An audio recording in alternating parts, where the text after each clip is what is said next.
Hey everybody, Dan here. Going to do a review on a beer sent to me all the way from New Zealand by Zane Maxwell, better known as Rookie Brew. He brewed a brown ale with some yeast that he cultured off of apples.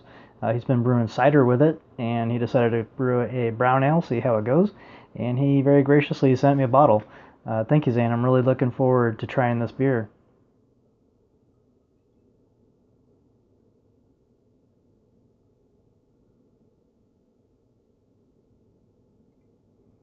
I think that Zane is mostly an extract brewer or partial extract, so that's what I'm expecting here.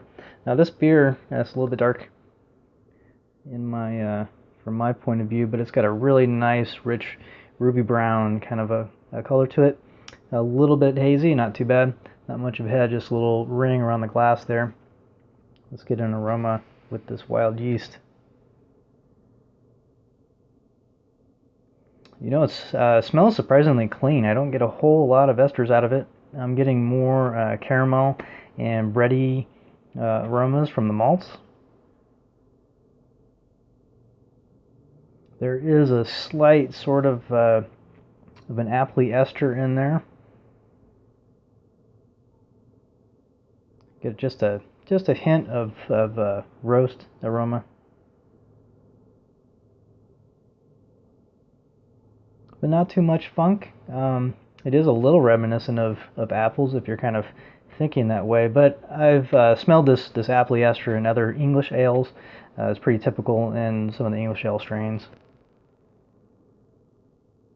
But otherwise, a really nice bready, rich caramel aroma coming off of it.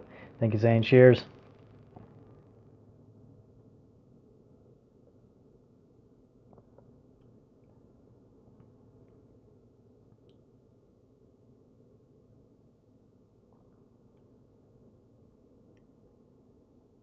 Wow, really clean for a wild yeast. Perhaps maybe it's some sort of a wild lager yeast or something like that. I don't know. I mean, it does have a little bit of an apple ester in there. I think that might be. I think that's from the yeast. I don't think it's from the malt extract or anything.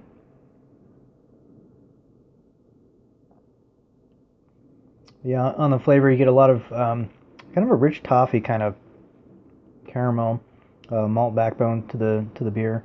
Really light carbonation, medium to high body mouthfeel.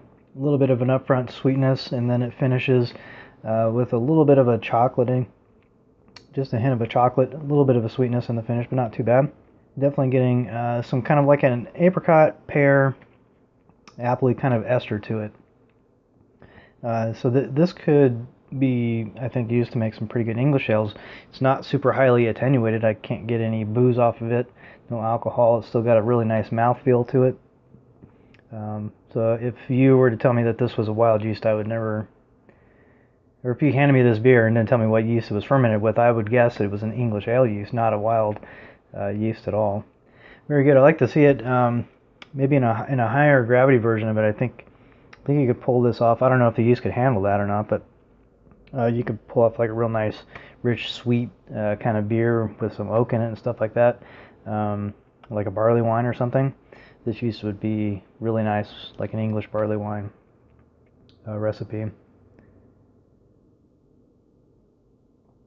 Because the fruit character is definitely there, and it's fairly unique. I mean, it's a little bit different than your typical English ale yeast. A little slightly more complexity to it. Like I said, not just straight apples, but like apple, pear, and peach, kind of light fruits.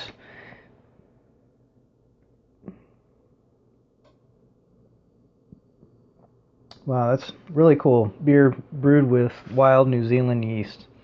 That's pretty awesome. Thank you so much, Zane. I'm looking forward to trying the ESB that you sent me as well.